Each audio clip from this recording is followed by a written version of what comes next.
ప్రపంచవ్యాప్తంగా ఉన్న విద్యార్థులు అమెరికాలో ఫుల్ టైం విద్యను అభ్యసించేందుకు అనుమతించే F1 వీసాలకు అక్కడి ప్రభుత్వం కొన్నేళ్లుగా భారీగా కత్తెర వేస్తోంది. గత ఆర్థిక సంవత్సరంలో ఏకంగా 41% వీసా దరఖాస్తులను అమెరికా తిరస్కరించింది. దశాబ్ద క్రితంతో పోలిస్తే F1 వీసాల తిరస్కరణ దాదాపు రెట్టింపైంది.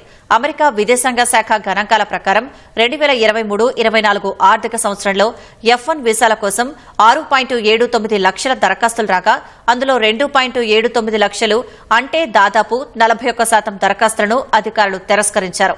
అంతకుముందు 2022-23 ఆర్థిక సంవత్సరంలో 6.99 లక్షల దరఖాస్తులు 2.53 లక్షల అప్లికేషన్లకు అధికారులు ఆమోదం తెలపలేదు. 2013-14 ఆర్థిక సంవత్సరంలో 7.69 లక్షల మంది విద్యార్థి వీసాల కోసం దరఖాస్తు చేసుకోగా 23% అప్లికేషన్లు తిరస్కరణకు గురయ్యాయి. నాటితో పోలిస్తే గత ఏడాది సంఖ్య దాదాపు రెట్టింపుగా ఉంది.